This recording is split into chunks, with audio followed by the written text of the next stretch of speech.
Vamos a poner a aceptar la grabación. Buenas noches. Mi nombre es Ariel Gustavo Giordano. Voy a contar un poco mi historia de lo que vamos a hablar hoy, que es de propiedad intelectual como estrategia de valor, principalmente para los desarrollos y todo lo que ustedes van a hacer posteriormente y que tengan una herramienta desde el punto de vista de la propiedad intelectual para revalorizar o valorizar más los desarrollos y lo que ustedes vayan a realizar en este hackathon. Como le decía, mi nombre es Ariel Giordano, yo trabajo en la Universidad Nacional de Villa María, es una universidad que está en la provincia de Córdoba, Argentina, en el centro del país. Es una ciudad de 80.000 habitantes, soy referente de la Oficina de Propiedad Intelectual y ya me dedico al tema de propiedad intelectual hace ya bastante tiempo, unos 15 años. Así que, bueno, eso es un poco mi carta de presentación para esta charla.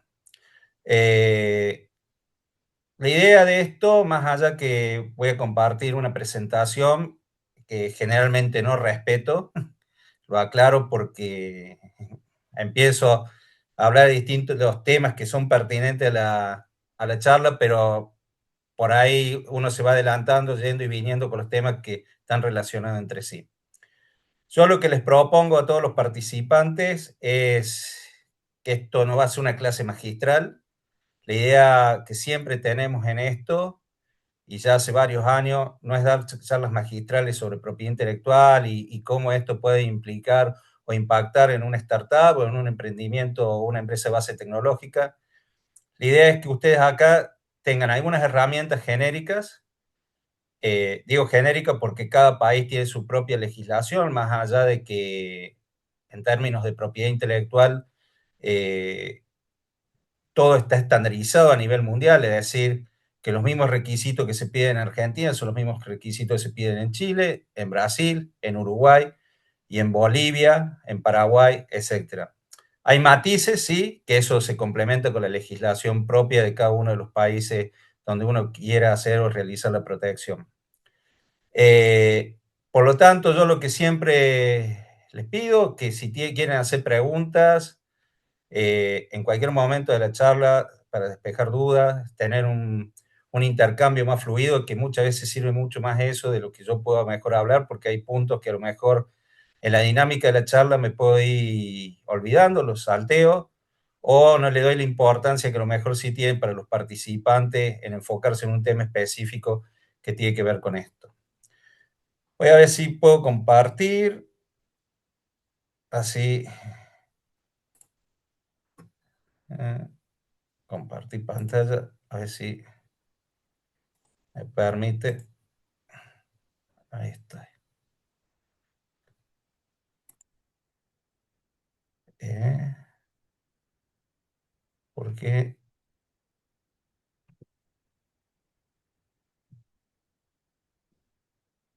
ustedes no ven la presentación, no. Sí, se puede ver tu pantalla. Ah, soy yo entonces el que no la veo.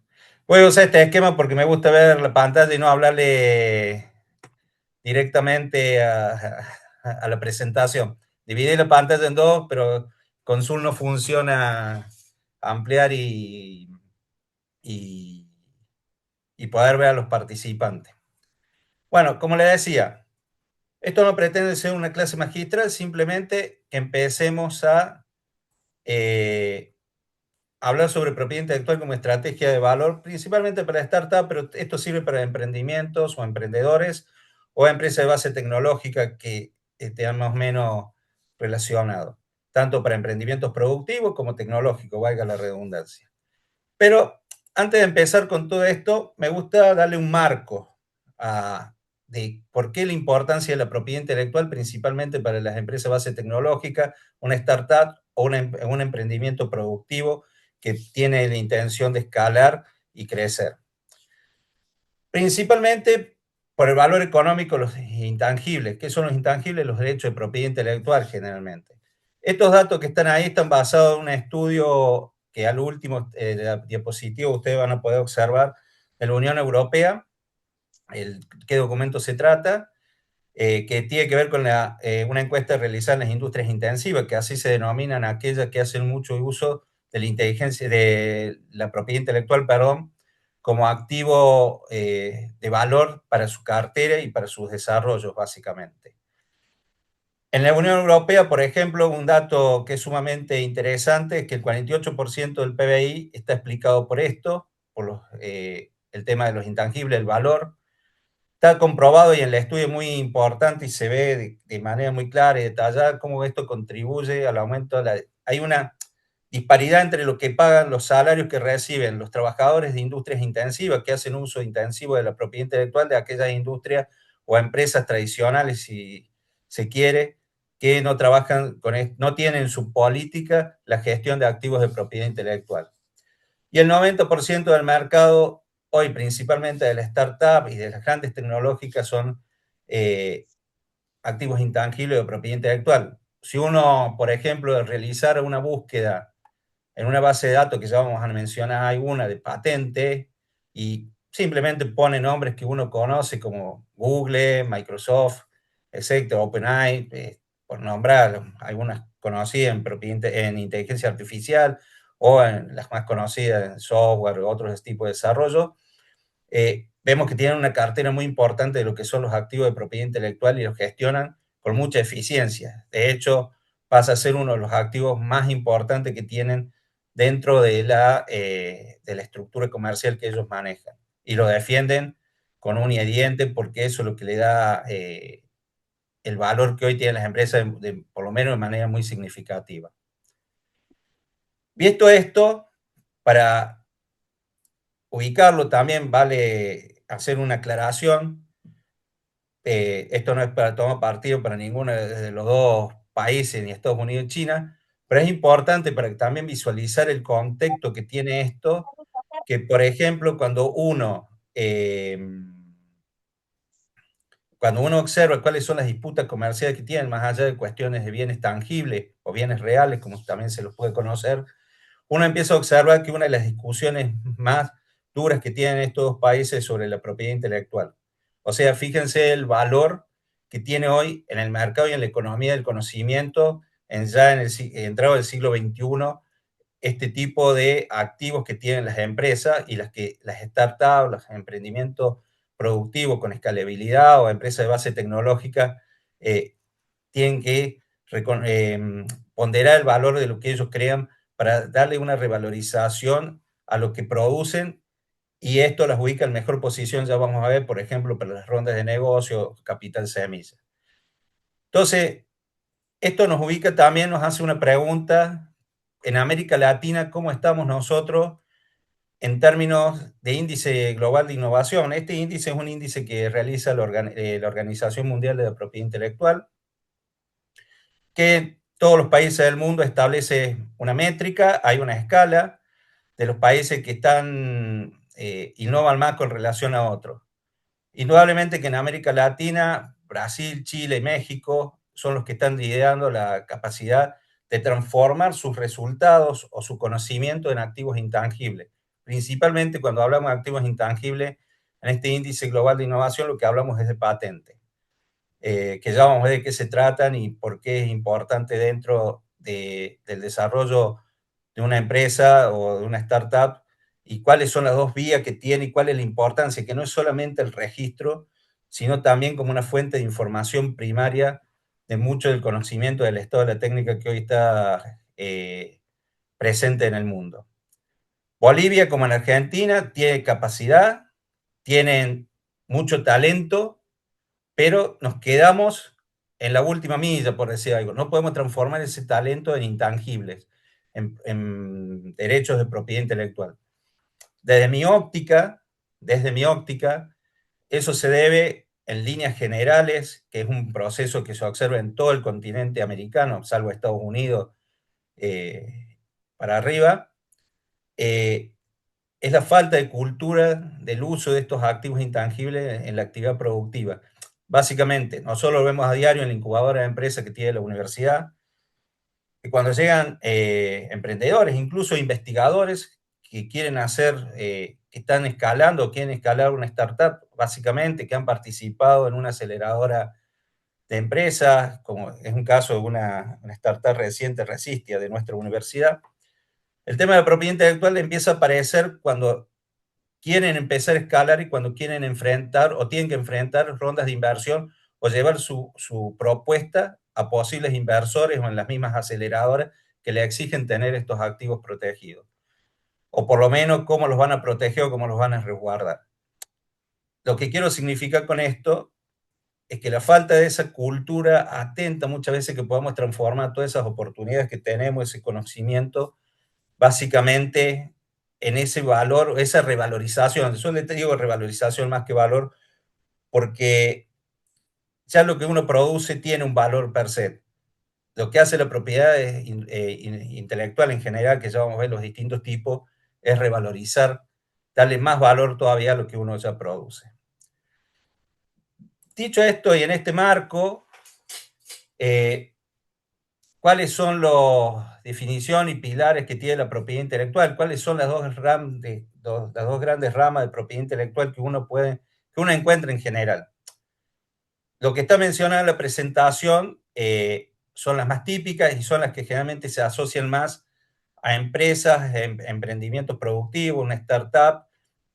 Bueno, hay que ver también porque hay, por ejemplo, hay una como Bioceres, que fue una empresa que nació en 2001 acá en Argentina, que también usó lo que se conoce el derecho de ostentor, básicamente una protección que se le da, o acá en Argentina, la ley de semilla, que por los convenios UPOF no, 78 o 91, que, que protegen la mejora de las variedades vegetales específicamente.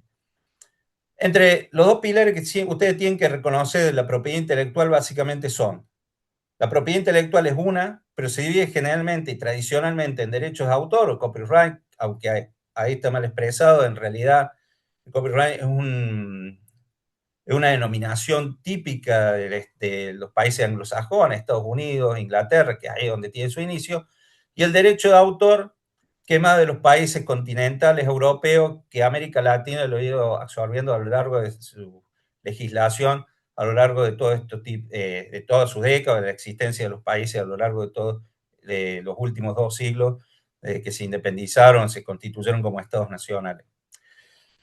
Dentro de esos dos parámetros tenemos el derecho a autor, que básicamente lo que ustedes tienen que reconocer ahí, que ahí se protegen las obras intelectuales, creaciones artísticas, etcétera, para graficar un libro, eh, una imagen, una fotografía, la música y la letra y música, etcétera. Y generalmente también lo que ingresa ahí es la protección del software como software puro. ¿Qué significa esto? El código fuente.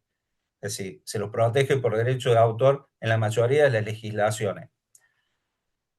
Por ahí se puede escuchar a veces que se ha patentado un software. Eso sucedía en las legislaciones como en Estados Unidos en los años 80 principalmente, pero eso se ha ido poniendo cada vez más estricto. Hoy en día, para patentar o que un software sea patentable, no se patenta per se el software en sí, sino como parte, que ya vamos a ver cuando abarquemos un poco de patente, como parte de la unidad inventiva y como un elemento que tiene un efecto útil sobre esa patente en particular. Básicamente lo que intento decir, cuando un software se patenta, ese software no es reproducible en una computadora personal como la que desde donde yo estoy transmitiendo, ni en una computadora que está a disponibilidad del público en general, sino sobre mecanismos específicos que ese software debe trabajar para que la unidad inventiva y el invento que es protegido por la patente pueda tener sus efectos, dar una solución técnica a un problema técnico, que es lo que eso pretende una patente, básicamente. Esto lo aclaro porque muchas veces hay confusión de que, y muchas veces, por ejemplo, en las incubadoras llegan, quiero patentar mi software. El software no se patenta en principio, salvo estas condiciones. Tenemos las patentes, que en líneas generales, uno cuando patenta tiene que ver 3 elementos básicos, que son los criterios de patentabilidad. A algunos le agregan la suficiencia descriptiva, que ya vamos a ver de qué se trata, pero hay autores o hay personas que dicen que eso no es un requisito de patentabilidad, sino un requisito de presentación de la solicitud, que es distinto. Una patente, para que ustedes tengan una primera aproximación, lo que ustedes tienen que evaluar en una patente, que tiene que tener 3 elementos básicamente. actividad inventiva o no evidencia. ¿Qué significa esto? Que para una persona versada en la materia, con conocimientos estándares en esa materia, lo puede reproducir fácilmente. Básicamente, si a mí, Ariel Giordano, me ponen una patente de un reactor nuclear, indudablemente que para mí no es evidente. Habría actividad inventiva, pero para un técnico nuclear, un ingeniero nuclear, un físico nuclear, probablemente lo vea y pueda decir, ah, pero esto se conoce en el campo de la técnica, era conocido, etcétera. Entonces ahí se transforma en evidente y pierde uno de sus criterios que es fundamental, que es el de la actividad inventiva. O puede decir, no, esto sí que es la verdad, eh, no se desprende del estado de la técnica, es novedoso, significa que no está contenido, que es otro requisito de patentabilidad, y la verdad que la ciencia no se muestra esta solución como evidente, como de sentido común, digámoslo, dentro de ese campo específico de la tecnología. El otro requisito de la novedad, como mencioné, que ustedes tienen que tener presente, y ese va a ser un requisito que ya en la próxima diapositiva lo vamos a ver, es importantísimo porque generalmente es uno de los requisitos donde hace que una startup, una empresa, un emprendedor eh, pierda la posibilidad de registrar o de proteger por este tipo de figura de propiedad intelectual su desarrollo. La novedad básicamente es que no exista, no esté contenido en el estado de la técnica. ¿Qué significa esto? Que no tiene que haber nada universalmente, y digo nada, que esté publicado sobre ese desarrollo en particular. Y esto es importante que como emprendedores, como futuras startups, si desarrollan una o como una empresa de base tecnológica, lo tengan presente, porque créanme que es ahí donde generalmente se rompe la posibilidad de protección, porque lo que uno hace generalmente, lo que uno nota, es que primero divulgan, muestran, comercializan y después cuando ven hay un riesgo, hay un competidor o algo, quieren patentar, pero ya es tarde, porque ya está en el dominio público, ya no es novedoso, ya está integrado al estado de la técnica que, como dije recién, es universal. Y cuando es universal me refiero no solamente a base de datos y patente, puede ser un video de YouTube, puede ser una presentación en TikTok, no sé, puede ser la presentación en un congreso y cargaron el video y ahí se dieron toda la explicación. Por supuesto, después hay que ver matices, qué es lo que se puede decir y qué es lo que no se puede decir cuando uno quiere presentar su producto. Y después también qué es lo que uno tiene que resguardar cuando va ante un inversor o va ante alguien que quieren asociarse y qué es lo que tienen que trabajar para que esa novedad no se pierda. También tienen las marcas, que por supuesto es un signo distintivo que les va a servir para identificar los productos o servicios que su empresa va a comercializar. Cuando hablo de empresa, hablo como sinónimo de startup, empresa de base tecnológico, emprendimiento, para no estar repitiendo los tres términos separados, para que se entienda. Eh, signo distintivo, con capacidad para distinguir productos o servicios. Esto es un estándar, se tiene que clasificar en un nomenclador que se llama DENISA, y es una solicitud que sirve para esto y para darle identidad a esta empresa, a esta startup, para que sea identificado por el público consumidor hacia donde quieren ingresar el mercado de que se trate. Esto es importante, porque la marca, aunque no estábamos hablando de una patente, es un elemento, como dije, distintivo y es lo que el público consumidor les sirve para distinguir. Piensen ustedes simplemente cuando piensan, vamos a usar un ejemplo típico, la manzanita de Apple. Ustedes ven la manzanita y ya saben más o menos de qué se trata. Una empresa tecnológica que vende tecnología, etcétera. La ven y ya saben de qué se trata, porque ya distinguen la marca, esa marca está instalada en la cabeza del consumidor y sabe identificar. Y eso es importante en un mercado donde uno quiere comercializar o ingresar sus productos. El derecho de autor ya hemos hablado, el diseño industrial, que es la forma estética ornamental aplicada a un producto. El ejemplo más típico para que esto se entienda son los envases de perfume. No está impuesto por la función, digamos, es más, no debe estar impuesto por la función, es algo estético. Lo increíble de todo esto, que marca, derecho de autor y diseño industrial, que se podrían proteger por ambas figuras. Una marca, la gente distingue ese envase como algo distintivo de ese producto. Ve el envase y sabe de qué se trata. ve el carácter ornamental aplicado a un producto que no esté impuesto por la función, es protegible. Y puede ver la parte artística, a lo mejor es un envase que fue hecho con, tiene una cualidad artística donde el autor impuso, imprimió su impronta creativa, puede ser protegido por derecho de autor. Fíjense cómo esto también tiene que ser relevante a la hora que cuando ustedes desarrollen soluciones, cómo todo este mix de derechos de propiedad intelectual les sirve para abarcar distintos aspectos de la misma. Y esto le da, por supuesto, una protección más amplia. Eso es lo bueno. Lo que sí generalmente pasa en todas las legislaciones es que uno no puede ir por los tres campos, que si hay un litigio, tiene que elegir sobre cuál va a accionar para defender su producto, defender sus derechos de propiedad intelectual. Y después tenemos los secretos industriales, que no estamos hablando ya de propiedad intelectual ahí, pero es un complemento muy importante. El secreto industrial básicamente es hacer que alguien no tenga conocimiento sobre un proceso o el desarrollo de un producto que estén realizando. Por supuesto, hay que establecer medidas de seguridad, etcétera, para que este sea considerado secreto industrial. Tiene una ventaja, que ya vamos a ver, que no tiene plazo de prescripción. Mientras se mantenga el secreto, está todo bien. La desventaja es que una vez que el secreto se dio a difundir, el producto ya está en el dominio público. Una cosa que ustedes tienen que tener presente, y esto es más conceptual, pero para que se entiendan, cuando hablamos de menos el derecho de autor, que generalmente todas las legislaciones lo reconocen que nacen con la creación propia de la obra y lo que realmente uno hace cuando hace el registro es un depósito, ¿qué significa eso? La ley del país de que se trate, esto generalmente todas las legislaciones, reconoce la autoría, pero cuando uno hace el depósito le da una presunción de autoría a una fecha cierta, básicamente lo pone en una mejor posición en caso de plagio. El plagio básicamente, para que se entienda, no es piratería. El plagio es cuando alguien quiere hacer pasar una obra como suya cuando realmente no lo es.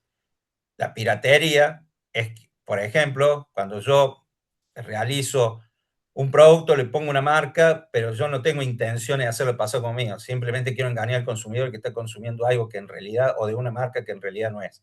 Eso es un caso típico de piratería y la diferencia. Eso para que se vaya. Ahí se dividió la pantalla, aparecen las dos pantallas. Bueno, bueno, veo que ahí hay un múltiple pantalla, pero bueno. ¿Se entiende bien la presentación? ¿Me van siguiendo? ¿Hay alguna dificultad para verlo? Si no, abro la presentación y listo.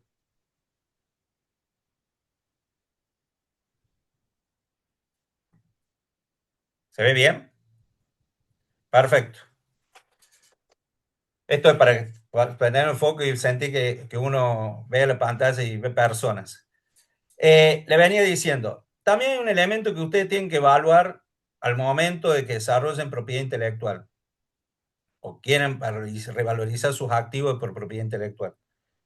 Yo hablé de patente y ahí me faltó hablar de los modelos de utilidad, que en términos para que se entienda, una patente yo le dije que es un invento, valga la redundancia, que generalmente se define como una solución técnica a un problema técnico conocido, novedosa por supuesto la solución técnica, que cumple esos tres criterios de patentabilidad que como mencioné es la actividad inventiva, la novedad y la aplicación industrial. El modelo de utilidad es una herramienta que muchas veces los emprendedores, las empresas no la valoran, pero es una herramienta que tiene que a diferencia de una patente, algunos la tratan como una patente menor, porque se presenta de igual forma, generalmente cumple con los mismos requisitos, pero no se le exige actividad inventiva, o sea, el de no evidencia, basta con que sea novedoso y tenga aplicación industrial. Eso es importante también porque ustedes al momento de querer revalorizar sus activos intangibles, y supongamos que estamos hablando de algo que está dentro del ámbito de las patentes, por ahí uno puede decir, a lo mejor no es una patente, pero sí un modelo de utilidad, que el modelo de utilidad, no lo dije antes, básicamente es una mejora incremental de herramientas ya conocidas que mejoran su funcionalidad. Eso es básicamente. El ejemplo que ya es archiconocido, que lo digo muchas veces, es el sacacorcho de las botellas de vino, etcétera. Si ustedes van a un bazar, van a encontrar que hay variedades de sacacorcho, pero todos cumplen la misma función. Tienen un tirabuzón, un sinfín, que uno gira y entre, penetra el corcho y de luego extrae. Después va a depender de la fuerza que nos permita hacer con manivelas, manijas, etcétera. Fíjense que la herramienta básica es la misma. Lo que cambia es que se le han ido haciendo mejoras que le permiten mejorar su funcionalidad dentro de lo que es esta herramienta simple, que es un simple sacacorcho. Entonces, eso también es lo que tienen que tener presente y evaluarlo. No quedarse solamente con la patente. Y algo que a mí me gusta remarcar mucho cuando uno habla con investigadores o llegan consultas a la oficina, es que dicen, Ariel, quiero patentar esto. Y se desesperan por una patente. Y yo muchas veces, yo estoy convencido, no es que muchas veces lo digo, estoy convencido, le digo, la patente no debe ser un fin en sí mismo. Fin, parece contradictorio esto. La patente es un medio para revalorizar. No todo lo que se tiene o se desarrolla dentro de una empresa, una startup, debe ser o tiene que ser protegido por un derecho de propiedad intelectual. Hay un micrófono abierto. Bien.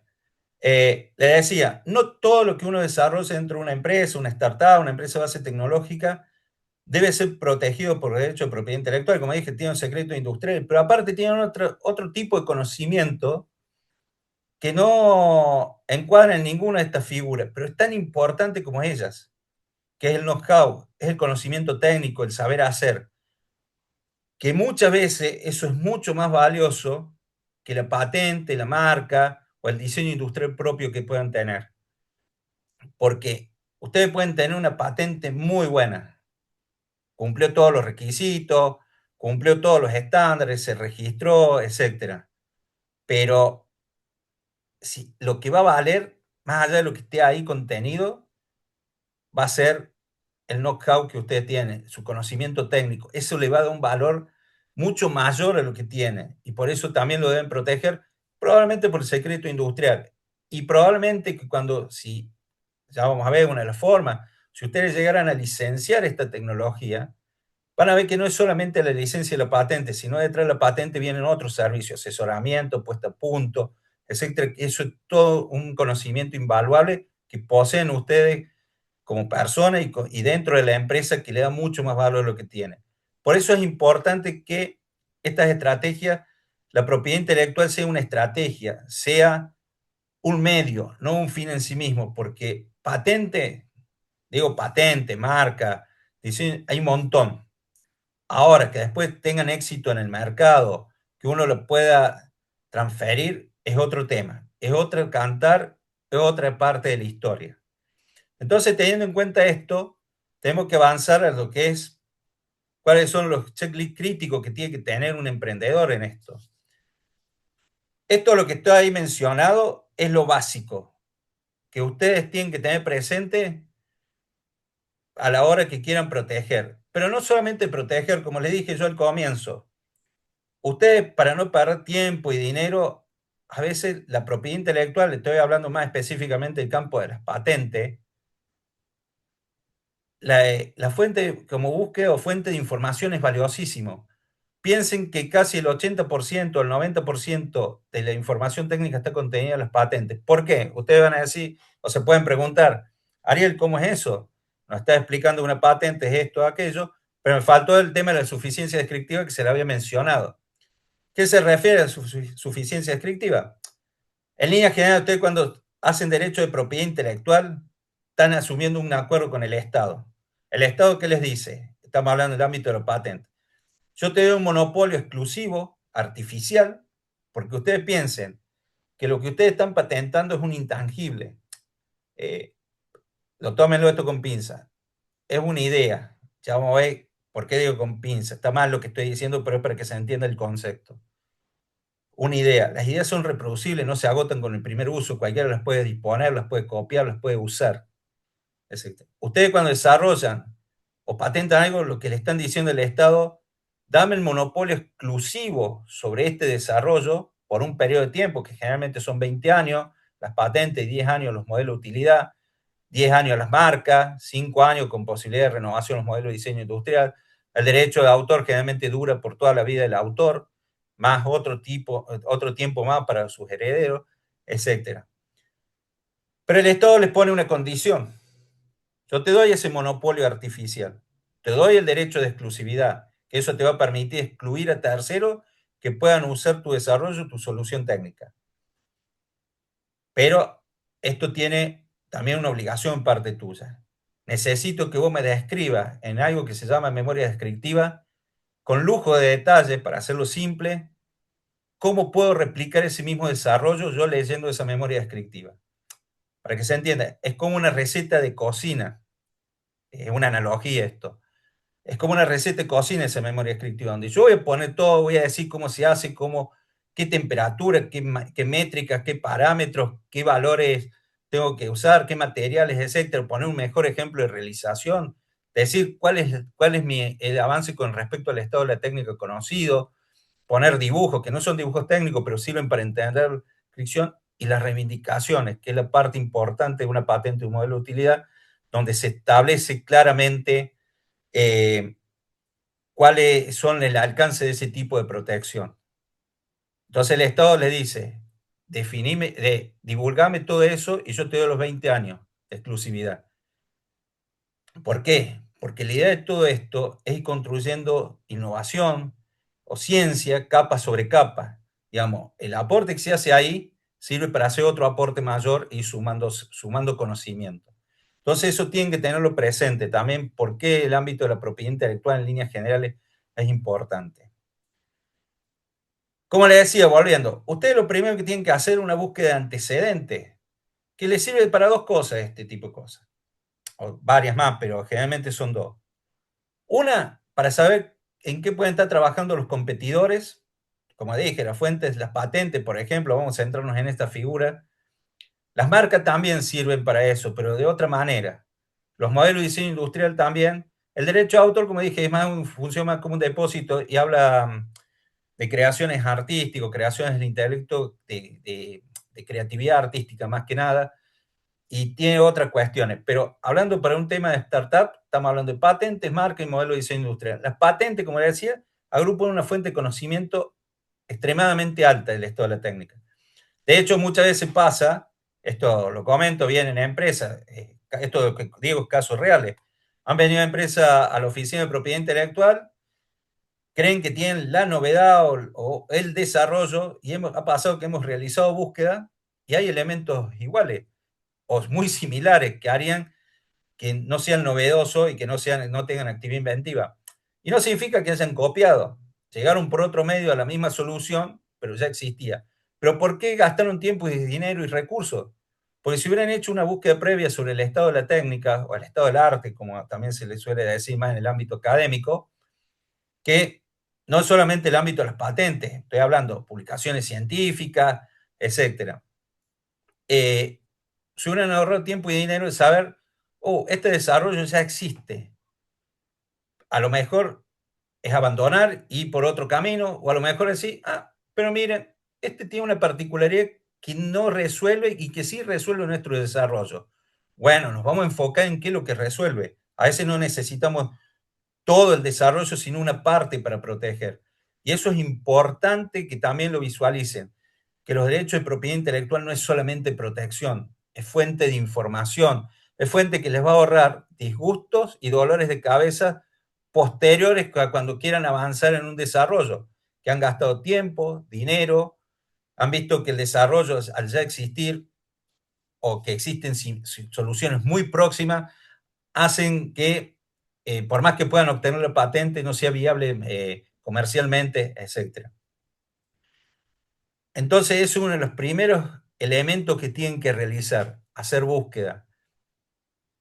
La protección de la novedad, como le dije, es el elemento más crítico y el que más suele tener o más suele hacer que algo no sea protegible, como le dije, se divulga sin recaudo, eh, sin ningún tipo de límite o de guardado de información esencial. En el ámbito universitario esto se puede ver claramente, los famosos papers. muchas veces, lamentablemente, en los papers hay mucha información que, créanme, las grandes empresas están ávidas de leer esos papers científicos. Pueden ir al congreso donde un científico, hablo de casos reales esto, eh, quiere mostrar, tal vez por ego, tal vez porque está dado a mostrar todo, a mostrar lo que hace, cuáles sus ciencias, etcétera. Y hay gente que es muy afinada y muy atenta a los detalles, y a lo mejor en esa conversación que parece inocente le resolvió un problema, y el investigador en este caso se quedó sin nada. Piensen lo mismo que pasaría esto si ustedes están en un modelo de negocio avanzando en una empresa, o quieren una startup, una empresa, y de repente fueron a una presentación para presentar su empresa, su startup, su producto, su desarrollo, y tiraron, como decimos, toda la carne al asador y no se guardaron lo esencial para no vulnerar la novedad. Y ahí se le murió la protección. Y ustedes pierden un activo que es la posibilidad de conseguir ese monopolio artificial, que eso después les va a repercutir seguramente en la valorización de su empresa, porque ¿a dónde está lo que la hace única? ¿Dónde está ese producto o ese procedimiento o ese servicio, más hablando de productos y procedimientos, que la distingue de las demás? Y eso en el mercado tiene fuertes repercusiones y por supuesto en el valor que va a tener ese desarrollo. La propiedad del software ahí está puesto, pero esto corre para todo. Cuando ustedes trabajen con colaboradores específicamente, garantizarse de que todos los derechos de propiedad intelectual pertenezcan al startup o quien lo encarga. Eso es esencial. Yo ahí puse el software porque ahí se ve con nitidez qué pasa generalmente, o en muchos casos. No sé si no es la generalidad, porque hay gente que toma recaudo, pero en muchos casos, ¿qué pasa? Pido al desarrollador, me realice una app, porque estoy desarrollando una billetera virtual.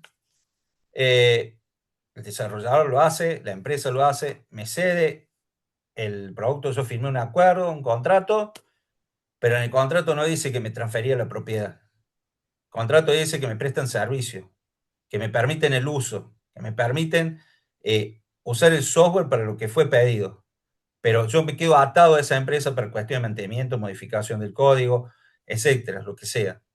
Lo cual eso hace también que cuando uno quiera ir a presentar una ronda de negocio, una de las primeras cosas que me pregunta, ¿tienen la titularidad sobre los derechos de propiedad intelectual sobre ese desarrollo? ¿Está todo bien? Porque los inversores quieren invertir sobre seguro. Y cuando la respuesta sea, sí, pero estamos viendo, aún no, eso negativamente influye en la evaluación que puedan hacer y en las inversiones que puedan conseguir. Por eso es importante avanzar en los acuerdos de confidencialidad cuando uno va a mostrar sus productos. Los acuerdos de confidencialidad, ustedes, cuando trabajan con propiedad intelectual y están trabajando con desarrollos en el ámbito de las patentes, los modelos de utilidad, no los tienen que ver, a veces, por lo menos acá en mi país y en la región donde estoy, cuando uno le dice a los investigadores o los empresarios o a los emprendedores, firmen acuerdo de confidencialidad cuando vayan a hablar con un posible inversor. No estamos hablando de ronda de negocio ni capitales ángeles. Acá estamos hablando simplemente de presentar y te miran con una cara como diciendo, qué mala persona que sos, no confía en la palabra. Sí, sí confío, pero si está en un papel que nos obligue, es mucho mejor, digamos. Y eso lo tienen que tener como una gimnasia en el desarrollo de sus empresas. A veces basta un simple modelo, esto a veces no implica tener abogados o costos legales, simplemente me siento, firmame esto. Un acuerdo tipo entre las partes y a veces es suficiente como para poner un límite y la otra parte sabe que si divulga algo de lo que se ha hablado en esa conversación, en ese producto, puede tener consecuencias. Porque recordemos, para ustedes lo que están mostrando tiene valor, digamos, y va a tener valor económico siempre y cuando ustedes puedan mantener ese derecho de exclusión y que otros no lo puedan reproducir sin su autorización. Entonces, teniendo en cuenta esto, como para repasar, búsqueda de antecedentes, que ahí tienen dos cuestiones. Una para saber la historia técnica y no gastar tiempo y dinero, y por supuesto, algo que yo no mencioné, es para no vulnerar conocimientos de terceros, principalmente patentes, y para saber la libertad de acción.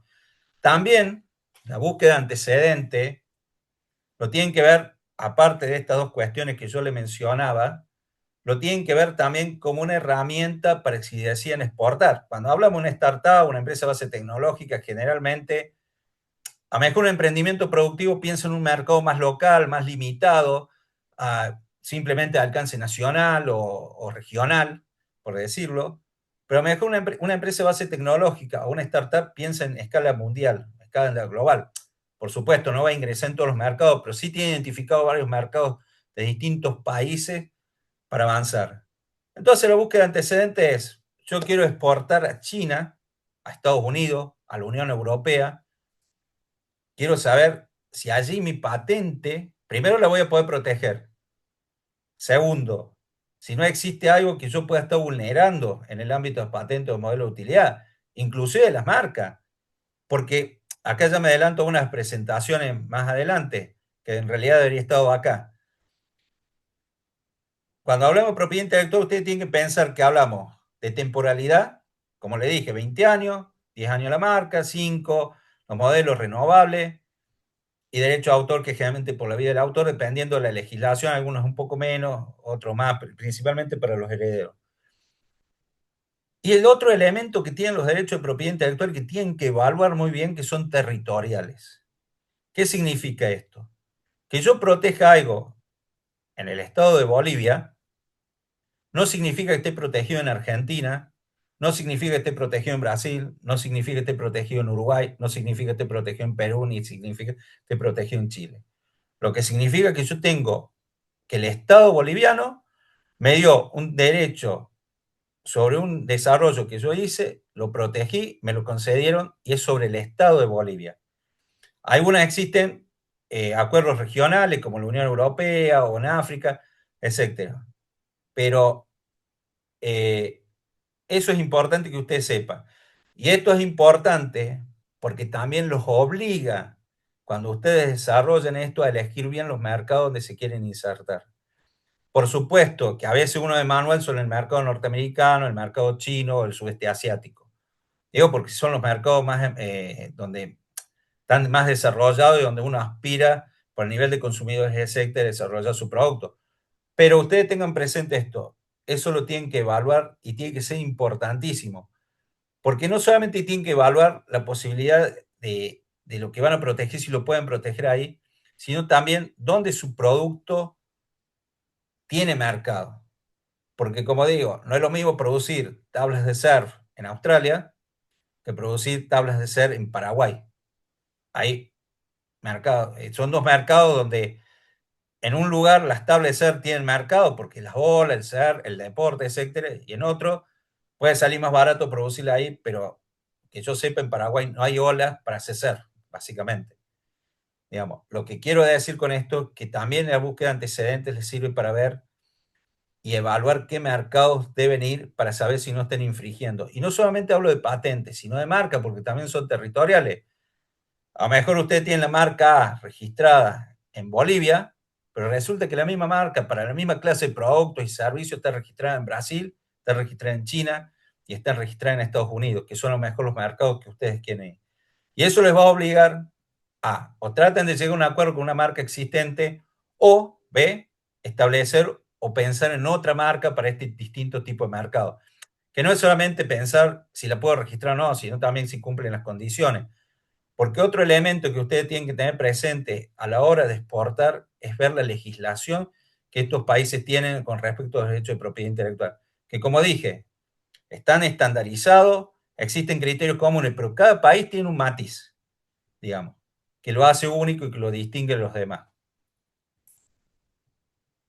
Estas son algunas herramientas de propiedad intelectual que yo después de la presentación se las voy a compartir para que ustedes vean que son, para mí, son una de las bases. Acá estoy hablando a nivel mundial y hay algo a nivel local que a ustedes les puede servir. El CENAPI, el Servicio Nacional de Propiedad Intelectual de su país, de Bolivia, donde tienen buscadores, ahí se hacen los registros, donde ustedes ahí van a poder ver eh, el, cuáles son los criterios, etcétera. Me parece que ustedes que tengan en el radar eso es importantísimo, esa oficina es importantísimo como primer paso de saber dónde pueden hacer una búsqueda, ¿no?, preliminar, incluso consulta. En otros países no he detectado que en Bolivia existen los centros CATI, que son centros de apoyo a empresas, emprendedores y startups que están auspiciados por la OMPI. En Argentina hay 32, en Chile hay otros tantos, etcétera, que sirven también para que los emprendedores, las startups se puedan acercar y que les ofrecen servicios de asesoramiento de cómo proteger los activos intangibles. Ahí también le puse dos buscadores que son los más conocidos, Google Patents, Pasanet, después está Patent Home, Lens, etcétera. Hay buscadores pagos que también les puede servir para buscar antecedentes, una primera búsqueda. Particularmente recomiendo cuando no hay experiencia usen Google Patents, que es un buscador muy amigable, muy sencillo y que generalmente en todas las búsquedas las asocian a una de estas plataformas como Pasanet, que pertenece a la Unión Europea, que es una de las bases de patentes y de modelo de utilidad más actualizada que existe de acceso gratuito.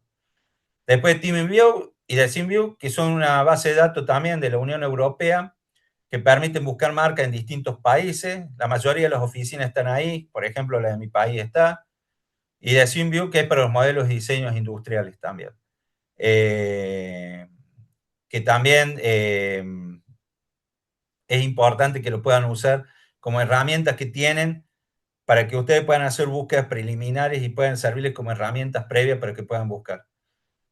Pienso yo que en un desafío, si no sé en qué vertical están trabajando, pero si están trabajando en un desafío, estos les pueden ser herramientas muy útiles para saber buscar soluciones que a lo mejor ya existen a través de palabras claves, etcétera, y les puede dar, reforzarlos aún más en el desarrollo del desafío que ustedes pretendan resolver y buscar una solución más novedosa eh, eh, con respecto a lo que ya existe a nivel mundial, esto de la técnica.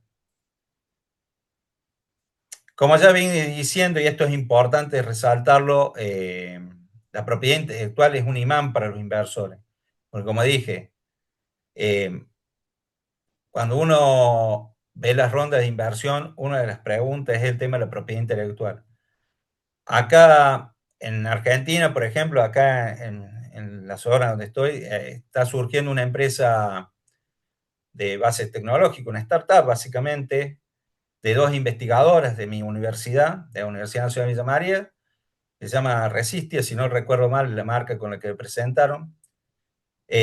Aplicaron una aceleradora de empresa, que también eso es importante tenerlos presentes cuando quieren escalar a nivel o buscar apoyo.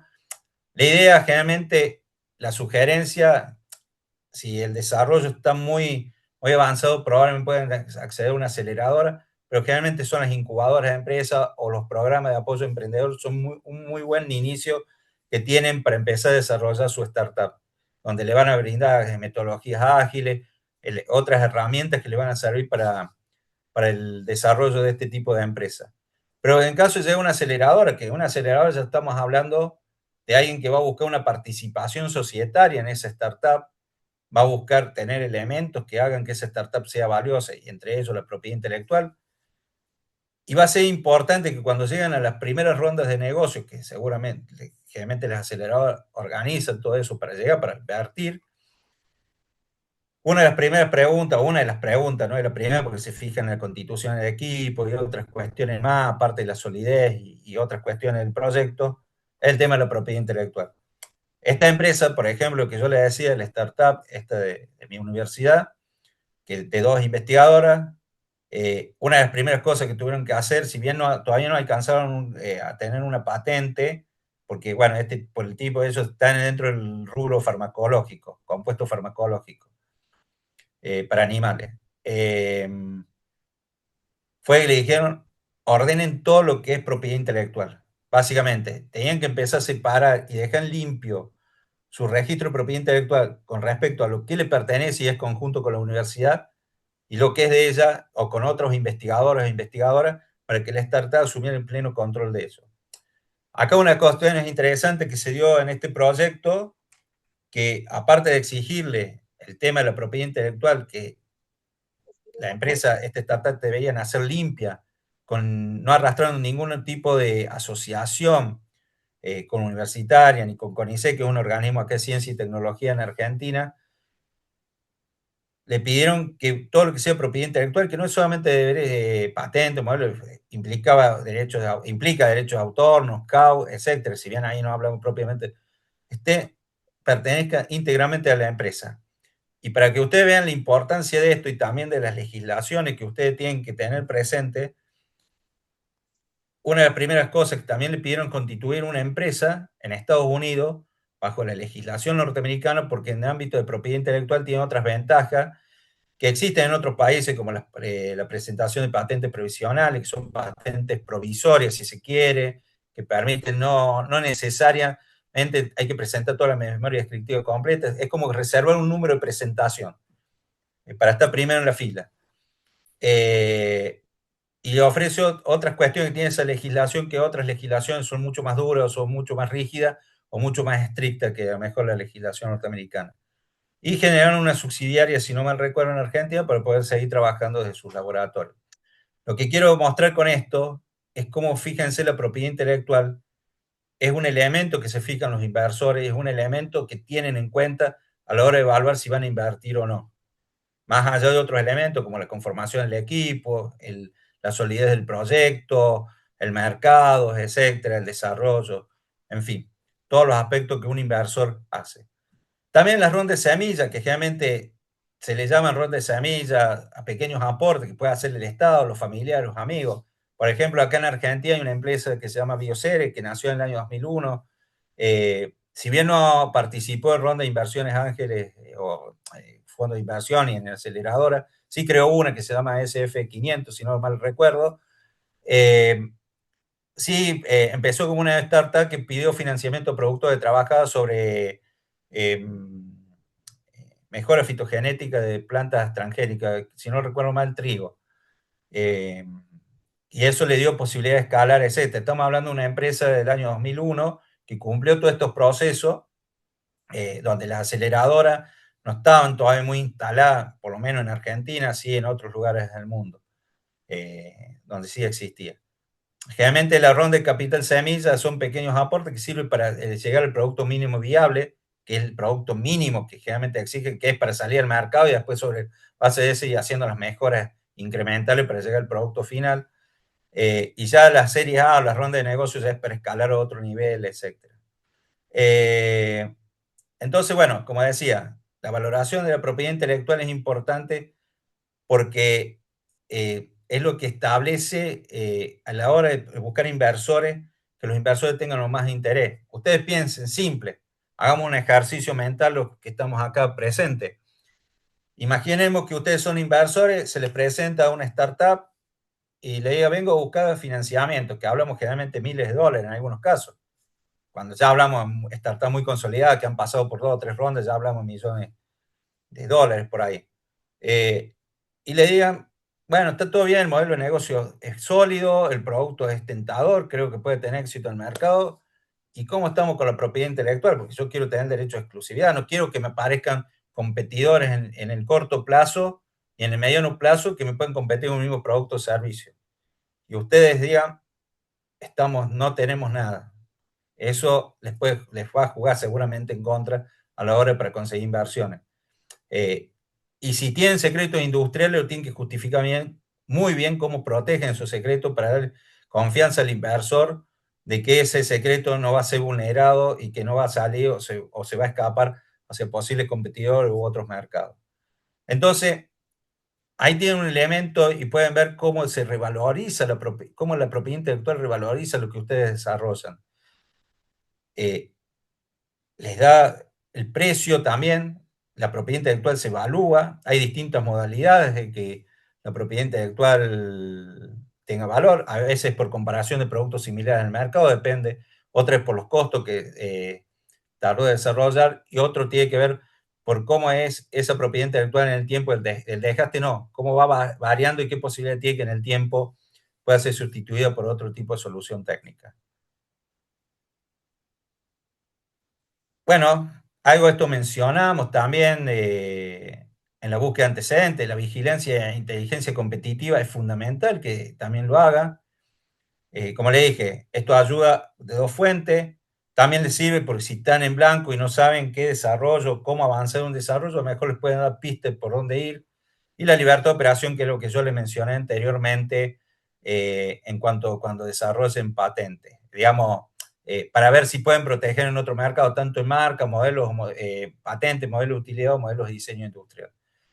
Eh, Vuelvo a resaltar, esto tiene que ser una herramienta también que a veces no, intentamos a lo largo de todos estos años, desde nuestra oficina acá en Argentina, y que sería, y entiendo que en otros países se hacen, eh, fomentar el uso de la propiedad intelectual también como fuente de información y fomentar el cultura de uso, pues esto le da mucho valor. La Unión Europea, por ejemplo, tiene programas que empiezan inclusive desde la escuela secundaria empiezan ya a hacer programas de fomento del uso de la propiedad intelectual, porque ellos saben, como ya demostré, o se demostraron en los informes del uso de industrias intensivas, eso da un margen diferenciador muy alto.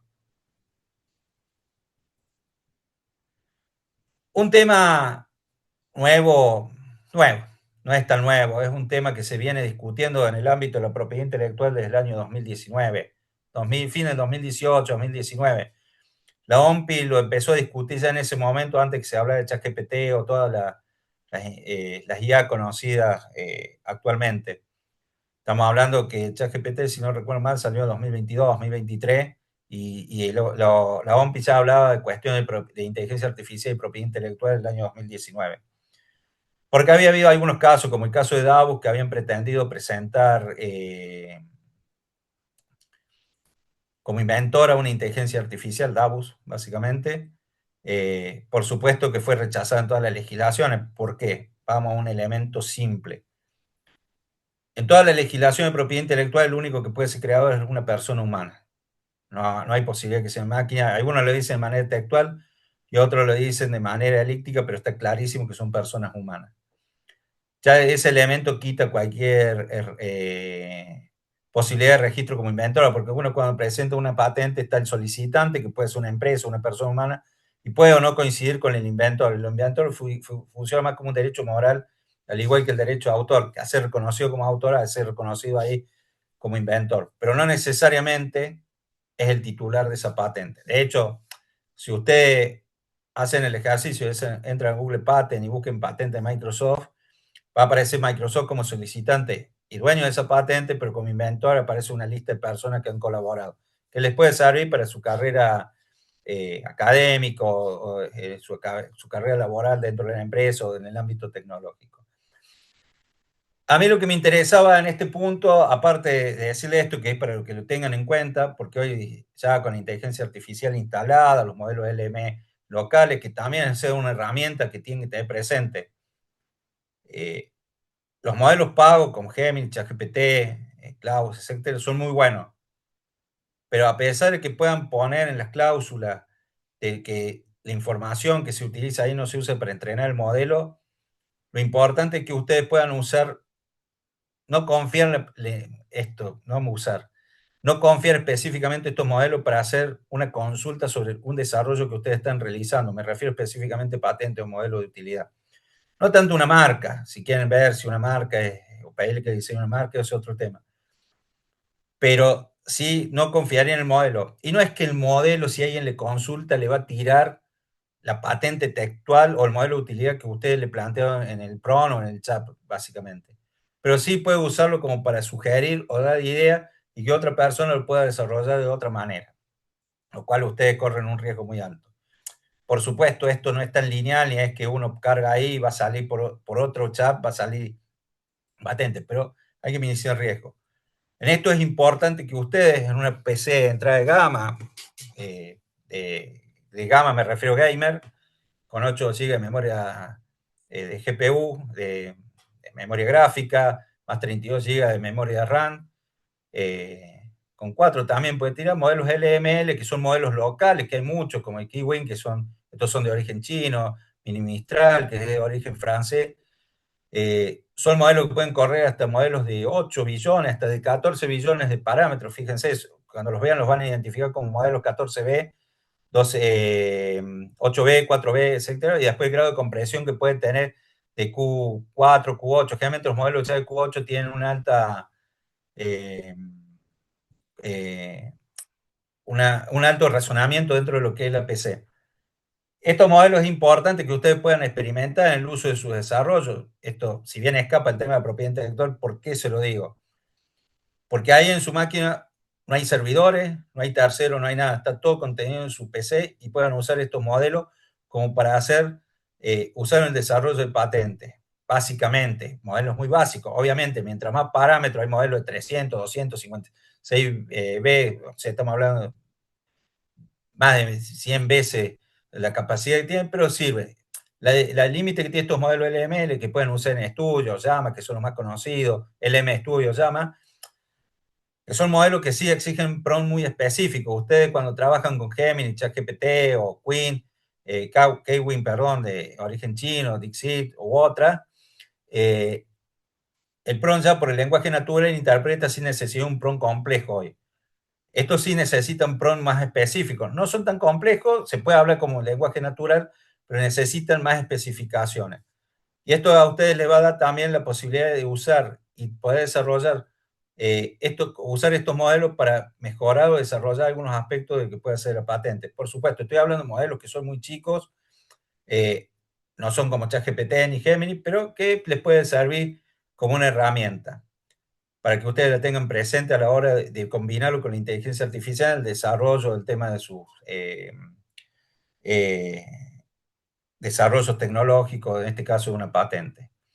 También les puede ayudar para redactar un borrador de memoria descriptiva que no termina de ser completo, pero sí le da una pista de por dónde puede ir, qué elementos tocar, qué elementos pueden faltar. Siguiendo con el tema de inteligencia artificial, otro tema que se discute es de quién pertenece la autoría si una máquina crea, de una máquina, una herramienta como inteligencia artificial, crea algo. Como le dije, en el ámbito de las patentes no hay discusión porque es una persona humana. En el ámbito del derecho de autor, que son estos dos casos, que son los que más han suscitado controversia y donde más casos hay a nivel mundial, eh, si bien también tiene que ser una persona humana, porque estamos hablando de creaciones del intelecto, pero ya la jurisprudencia de estos países, China, nombro China porque fue para mí, desde mi punto de vista, una que hizo punta de lanza de buscarle una solución a este tema, principalmente del derecho de autor estoy hablando, y México, que es del año pasado ese decreto de la Corte Suprema Mexicana, porque son la antítesis de, de una solución a un problema muy similar. Básicamente, ¿de qué se trata en estos casos que ahí están mencionados? Alguien usando inteligencia artificial creó imágenes, tanto el caso chino como el caso de México. El caso chino, una persona vio esas imágenes, las empezó a usar sin autorización del titular, y ¿qué le dijo? Yo no te voy a pagar nada. ¿Por qué? Porque usaste inteligencia artificial y sobre inteligencia artificial no hay reconocimiento de derecho a autor. Recuerden que los derechos de autor generalmente nacen con la creación de la obra. Lo que uno hace es el depósito para tener una fecha cierta, una presunción de autoría. Estoy hablando en línea general, pues hay que ver la legislación específica de cada país, donde reconoce derechos morales sobre el autor y derechos patrimoniales. Eh, Fueron a la justicia, al tribunal de Beijing, y el tribunal que dijo que verdaderamente en la creación de esa imagen eran creación de intelecto porque el quien había creado las imágenes pudo demostrar a través de distintos prompts que él fue moldeando la, las órdenes que le daba la inteligencia artificial para lograr las imágenes que se lograron. El tribunal concedió ese argumento y dijo que le pertenecían a quien había usado la inteligencia artificial para crearla, porque había creatividad, había instrucciones. Y me gustó mucho porque ese tribunal pone una analogía que es muy interesante de ver, que sería, básicamente lo dice en una parte muy importante de ese fallo. Dice, es como pretender quitarle los derechos de autor a un fotógrafo sobre su fotografía porque usó una cámara de foto, porque no le exigimos que la pintara a mano, básicamente. La cámara de foto es una herramienta que usa para captar un retrato fotográfico de la naturaleza de la persona bajo las premisas o la creación artística que éste le imprime, sea por las tomas, etc. Bueno, dijo, esto es similar. Usar la inteligencia artificial no es tan distinto a eso, siempre y cuando el autor pueda demostrar que participó creativamente en la creación de esas imágenes. Ese es el caso China, que después esta misma solución se replicó en tribunales franceses, en tribunales norteamericanos, etc. Posteriores a este fallo, por lo menos lo que uno ha ido relevando. Y tenemos el caso de México del año pasado, que fue interesante, porque México, lo cito, porque la antítesis es, fueron creados por inteligencia artificial, no importa que haya habido PRON, no importa que el autor haya ido, caen al dominio público porque el derecho de autor se le reconoce solamente a personas humanas. Teniendo en cuenta estos dos criterios, el predominante a nivel mundial es el criterio chino, de origen chino. Básicamente que mientras el autor, el de México hasta ahora lo que uno puede ver es una excepción a lo que está existiendo. En otros países de la región, por lo menos en las investigaciones que uno viene realizando, no ha encontrado fallos que tengan este tipo de casos. Sí, ha habido fallos, no sé, porque abogados han usado inteligencia artificial para redactar escritos, etcétera. Pero eso tiene que ver más con la diligencia que tiene que tener un profesional en el ámbito del derecho dentro de los tribunales. Pero caso de esto, por lo menos no he visto, ni tampoco hemos detectado en América, por lo menos, salvo el caso Davos, que se replicó, que hayan intentado registrar alguna obra o patente porque, diciendo que la inteligencia artificial era el inventor. No obsta esto, no obsta, como decía, de la misma forma el software, que en el caso de la inteligencia artificial, si tiene un efecto útil sobre un concepto inventivo integral, puede ser parte de la patente. Pero eso no significa que esa inteligencia artificial lo pueda usar en mi máquina. No sé si me explico. Es el mismo caso del software. Porque básicamente lo que hablamos es un algoritmo de un software mucho más complejo que un software común que trabaja por cuestiones lógicas. Esto es por lo menos lo que actualmente se está discutiendo a nivel de inteligencia artificial. Bueno, esto ya lo hemos mencionado, el desafío de la territorialidad. Ustedes recuerden que la protección siempre territorial no significa que si una patente o una marca o un modelo de diseño industrial se concibe en Bolivia, se va a poder conceder en Argentina, en Brasil, México, Uruguay. Esto es un poco lo que también creo que adelanté. Uno cuando tiene modelos de derecho de propiedad intelectual, que esto es lo que da valor, hay distintas formas de transferir ese conocimiento o esa patente. El más típico es el licenciamiento, que le da estabilidad, le permite tener regalías, cobrar un precio por ello, hay distintos mecanismos, depende de la venta, depende del mecanismo también mucho más complejo, porque en algunos requiere auditorías, etc. O transferencia lisa y llana, básicamente es como vender, te vendo mi patente, te la cedo a usar, me pagas un precio y se acabó la relación que teníamos con quien le transfiere. Y como decía, tener una patente, un modelo de utilidad o una marca registrada, en el caso de transferir una startup completa, o un modelo de diseño industrial, si están trabajando sobre características ornamentales, eso los revaloriza y le da otro valor que pueden tener dentro de sus productos o servicios y dentro de la startup o emprendimiento productivo o empresa de base tecnológica, que hace que el valor del mercado sea mucho mayor que si no lo tuviera. Ya vamos finalizando. Estas son startups que hicieron mala gestión de propiedad intelectual. Las primeras tenían que ver con cuestiones de streaming, más básicamente. Bueno, Tegrano fue un caso muy interesante que pasó en Silicon Valley ahora un par de años. Creo que la titular inclusive ya fue juzgada. Básicamente se trataba de que un test creo, de sangre permitía detectar cierta enfermedad, pero estaba floja de patente, o las patentes no eran muy sólidas y la empresa fracasó. Bueno, Naspers, Kiwi, Ronsbat, Streaming tuvieron problemas de derecho de autor, Aéreo también, y Anatchat, que era un chat que tuvieron problemas entre los socios. Eso es importante también, y esto me trae a colación otro elemento. Cuando hacen registro de propiedad intelectual, sea de lo que sea, me refiero más a propiedad industrial, patentes, marcas, modelo de diseño industrial, eso entre los socios tiene que estar muy bien claro a quién le pertenece. La recomendación es que se registre el nombre de la startup o de la empresa.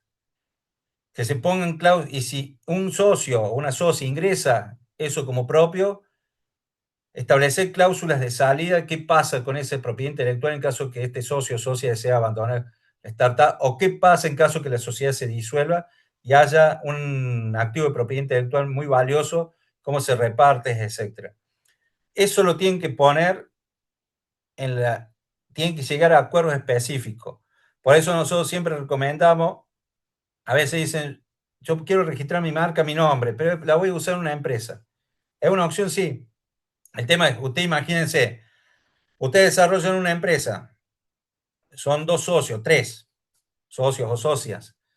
Eh, Uno un día había traído una patente que él tenía registrada, la pone como activo, como aporte a la sociedad, y de repente él o ella un día dice, me cansé, no me llevo bien, creo que o la empresa no va por donde yo quería que fuera, etcétera, los motivos que uno quiera esgrimir, y me llevo mi patente. La empresa queda prácticamente sin su mayor capital. Entonces, por eso es importante que todas estas cuestiones estén definidas, estén reglamentadas y estén acordadas en acuerdos para el ingreso y la salida de la empresa. Eso es importantísimo porque, como les digo, sin estos derechos la empresa puede fracasar, básicamente, cuando está basada en los derechos de propiedad intelectual, básicamente. O les puede crear otra empresa de la competencia, más allá que después se pueda litigar por otras razones, etc. Entonces, eso es importante que ustedes definan cuando constituyen una empresa, decir, bueno, todo lo que se registra en nombre de la empresa. Entonces, si la empresa se disuelve, después se verá cómo se reparte el capital, etcétera, pero queda bien claro y no queda dependiente de la voluntad o no de uno de los socios o socias que por el motivo que sea desea abandonar esa empresa. Por eso es importante tenerlo en cuenta. Bueno, estos mitos versus realidad, tal vez esto lo debería haber puesto al comienzo, pero esto es simple. Como le dije al comienzo, que yo dije no era correcto, pero me servía para que se entienda el concepto. Las ideas en sí no se protegen, lo que se protegen es la solución al problema técnico en caso de patente, la expresión de la idea en sí, en caso del derecho de autor, bueno, la que marca la distintividad, etc. Esto cuando alguien le dice, quiero proteger mi idea, en realidad no va a proteger la idea, va a proteger cómo va a expresar esa idea o la solución técnica a un problema novedoso, a un problema conocido. Porque usted imagínense, si se diera el monopolio sobre las ideas, nadie podría hacer nada, basta con que uno registre, voy a usar un ejemplo simple, pero que se entienda. Si hay la autora de Harry Potter, si tiene derecho a autor exclusivo sobre esa idea, sobre brujos, etcétera, nadie podría escribir un libro sobre el mismo tema. Lo que sí puede hacer la otra persona no es hacer plagio, no copiar textualmente. Y es que puede escribir una historia, pero dándole su propia impronta. Por eso las ideas no se protegen en sí. O imagínense que si alguien ya tuve una idea de solucionar tal problema y otro no lo podría proteger porque ya a alguien se le ocurrió porque la idea fue lo que se protegió. Entonces, eso es importante tenerlo presente, que las ideas en sí no se protegen. Otro mito, es demasiado caro para nosotros. Eso depende. Uno tiene que evaluar también cuando protege cuál es el costo que tiene. Una marca generalmente se paga un arancel una sola vez y dura 10 años y se vuelve a pagar cuando se renueva, digo, ante la oficina que se trate. Un modelo de diseño industrial funciona más o menos de la misma forma. Una patente generalmente se pagan los aranceles de presentación de la solicitud, que no suelen ser caros. En Argentina estamos hablando más o menos de, no, no llega a $50, 50, $60, no, un poco más.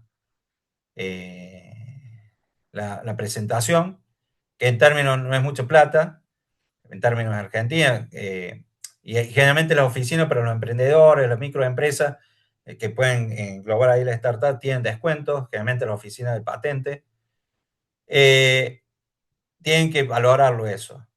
También acá hago un hincapié que por ahí pueden haber escuchado que puede suceder que alguien le haya dicho, bueno, existe el registro internacional del PCT, el E-Madrid, etcétera. Bueno, tienen que evaluar si su país está dentro de esos convenios. En el caso de Argentina no está en el caso de ninguno, en el caso de Chile sí, en el caso de Uruguay también, en el caso de Brasil también, si están dentro de su convenio, que funcionan más como una ventanilla que te abre ventana a todo el lugar, a muchos países del mundo a través de una única solicitud Más allá que después, en el caso del PCT, haya que presentar traducciones, etcétera, pero evita ir país por país haciendo el registro. Ese tipo de registro es mucho más caro que un registro nacional, pero mucho más barato que si uno va país por país realizando el registro eh, en particular. Y bueno, y si el software no se puede proteger, el software sí se puede proteger, como le dije, por derecho a autor, se protege el código fuente y si quiere integrarse a una patente, no modelo de utilidad, porque dije modelo de utilidad son mejoras incrementales, eh, sí se puede proteger por derecho a autor y como software embebido dentro de una solución técnica a un problema técnico dentro del ámbito de patente, pero tiene que tener un efecto útil sobre eso, sin el cual esa solución no podría funcionar sin ese software específico.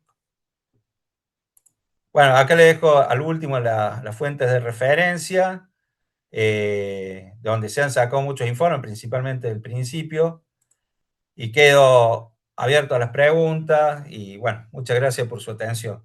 Espero que hayamos podido eh,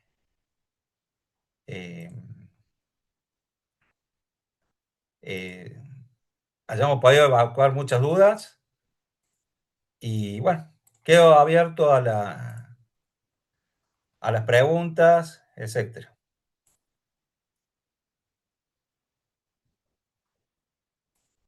Si tienen preguntas, dudas,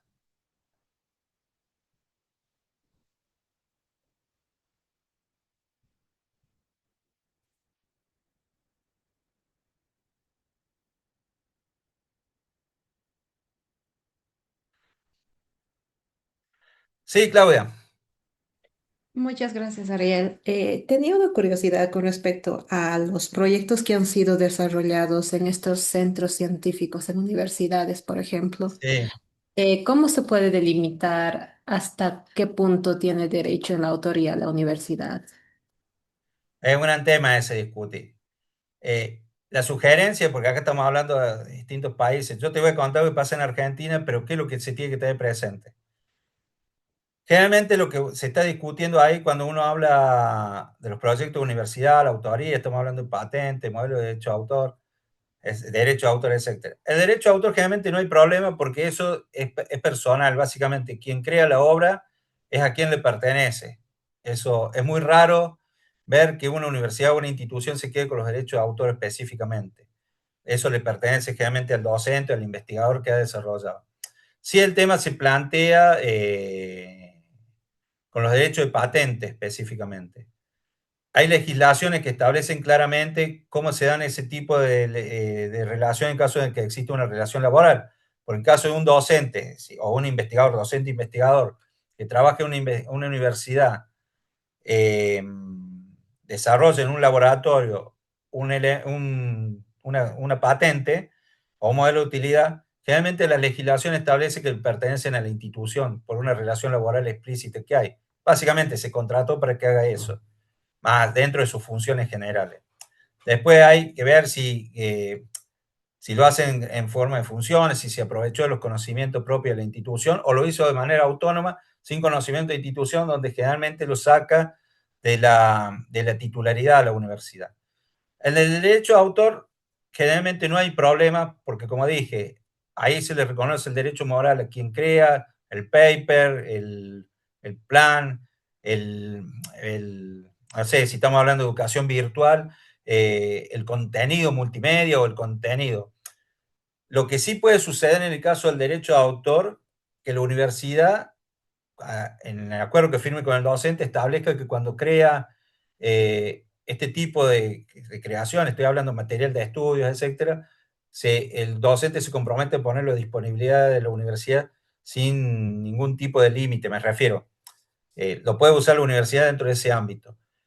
Por eso es importante que generalmente, por ejemplo, en Argentina y también pasa en Chile, en Uruguay, en Brasil, hay universidades que en el marco de la autonomía, depende del país, el alcance que tengan, establecen sus propios reglamentos internos del uso de propiedad intelectual, por supuesto, siempre enmarcado dentro de lo que son las leyes nacionales, que son las que realmente tienen preeminencia.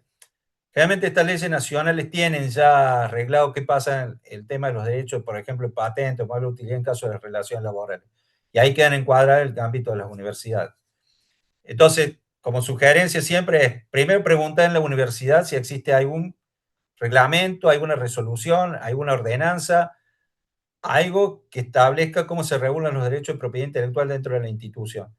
Y si no existe nada de eso, ¿qué establece la ley marco, las leyes generales de la nación, para ver cómo se regulan estos aspectos en particular?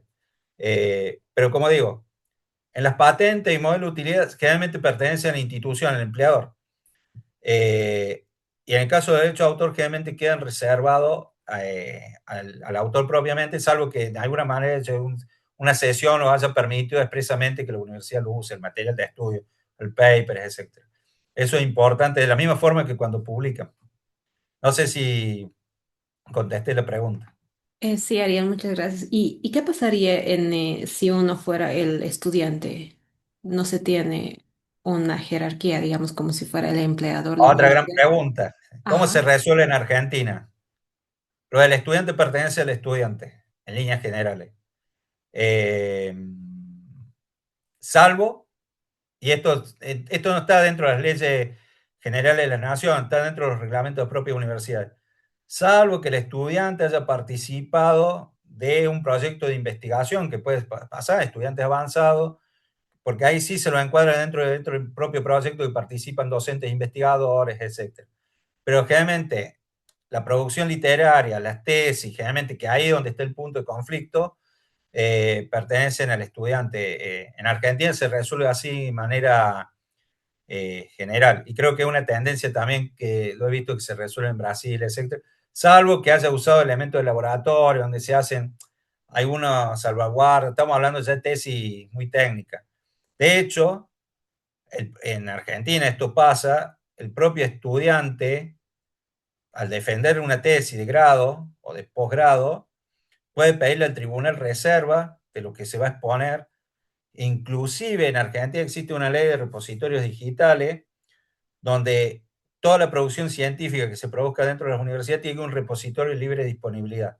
Pero esa misma ley que establece que en caso de que la publicación tenga elementos que puedan ser susceptibles de protección por derecho de propiedad intelectual, estamos hablando de patentes, modelos de diseño industrial, eh, pueden ser eh, censurados dentro de la publicación hasta tanto se haga la protección.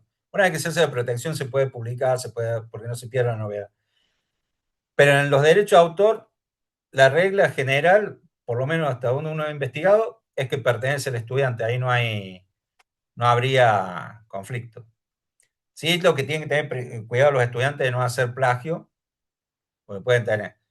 Y si, esto corre por mi cuenta, y si eventualmente el director de tesis, estoy hablando ya de una tesis, quiere hacer valer algún derecho de autor sobre la misma, bueno, ahí hay que definir cuál fue su aporte real, porque no es lo mismo dirigir una tesis diciéndole mejora este aspecto, aquello, más una cuestión metodológica, que haber participado en el contenido, básicamente.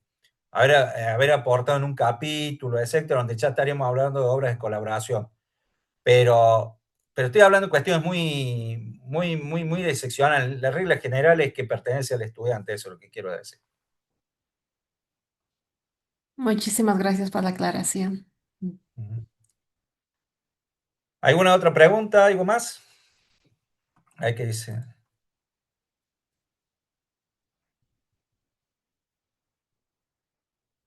Bueno, acá dice Britney Nina que en caso de Bolivia existe un tipo de reglamento donde ellos hacen un acuerdo notariado de la investigación realizada. En el caso de una etapa posible de disolución del equipo de etapa temprana integrante y el integrante exige una parte, ¿tiene el derecho por autoría considerando que no hay ningún contrato aún? Bueno, si te estás refiriendo, Jonathan Beltrán, si te estás refiriendo a derechos de autor, eh, hay que ver si la obra no es una obra de colaboración, es decir, ¿cuáles son las obras de colaboración generalmente? ¿Cómo se entiende? Una obra de colaboración es donde la obra no se puede dividir en partes y no se puede dividir sin que pierda la esencia, básicamente. Si yo hago una recopilación de textos académicos y uno de los textos sale de la obra, no hay problema. Ninguna de las otras partes del texto pierde autonomía frente a este texto que se ha extraído. Ahora, si se ha trabajado en colaboración y extraer una parte significaría que la obra se desnaturalizaba, pasara a ser otra cosa, Ahí estamos hablando de otra cuestión de derecho de derecho de autor en este caso, donde, eh, vuelvo a decir, ahí hay que hacer un acuerdo a ver cómo se establece eso, esa separación y de acuerdo sobre los derechos, realmente no morales, sino patrimoniales, donde está el problema, porque el derecho moral lo van a tener por siempre, que es el de, yo que se lo reconozco como autor. El tema del derecho patrimonial, ¿qué pasa? ¿Quién decide si se cede o no esa obra en particular? Si te refieres al tema de derecho de autor. Ya en el caso de las patentes están los solicitantes que funcionan de la misma forma, hay acuerdos. De hecho, en las patentes se establece, como en las marcas, el grado de el porcentaje de titularidad. Por ejemplo, cuando uno presenta una marca, una patente, que son dos o más solicitantes, se establece cuál es el grado de porcentaje de titularidad que tienen. Por supuesto, tiene que ser 100, algunos puede ser 30, 70, 50 y 50, 80, 20, etcétera. Eso queda marcado generalmente en la solicitud. ¿Qué sucede, Mónica? ¿Qué sucede cuando uno tiene una idea y la trabaja por años y alguien mejora esto y lo vuelve más comercial? ¿Cómo se puede hacer la propiedad? Bueno, acá volvemos a lo que hablamos. Las ideas per se no se protegen.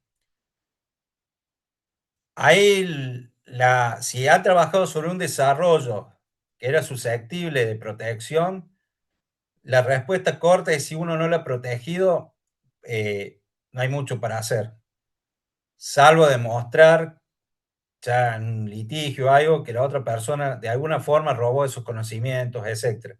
Pero no iría por el lado de la propiedad intelectual mientras no haya un registro, porque usted piensa en esto. Yo le decía, los derechos de autor nacen con la titularidad de la obra en sí.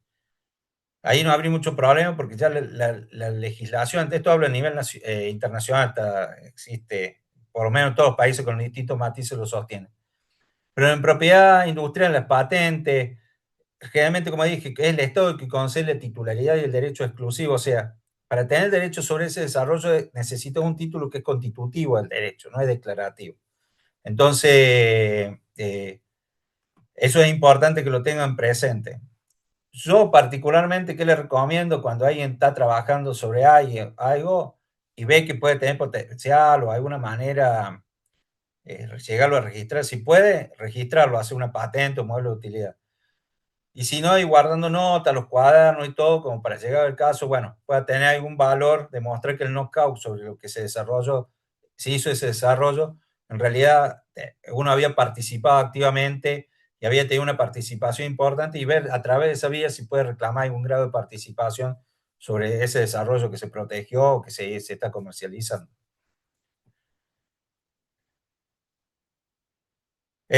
¿Alguna otra pregunta?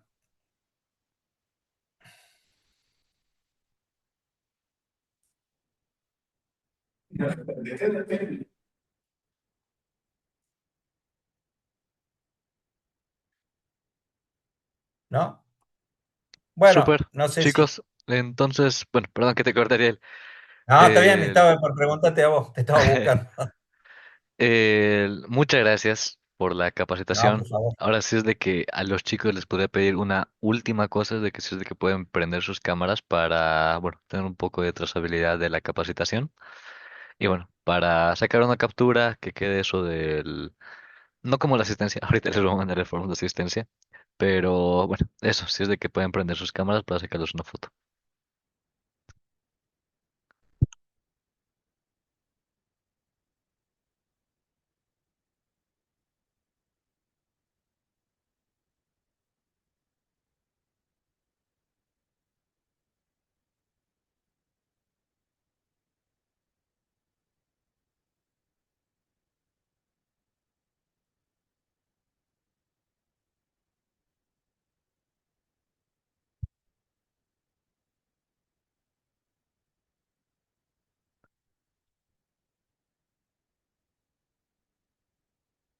Súper.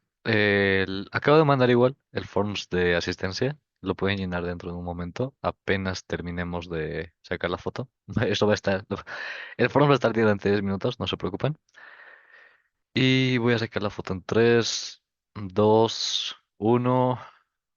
Bueno, 3, 2, 1, va.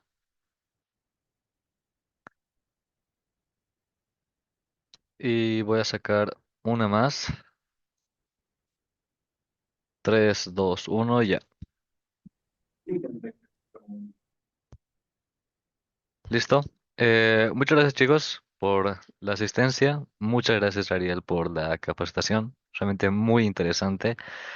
Hay muchas cosas entonces que tomar para lo que va a ser la hackathon y cómo van a proteger su código, su proyecto, su producto. Y eso, muchas gracias.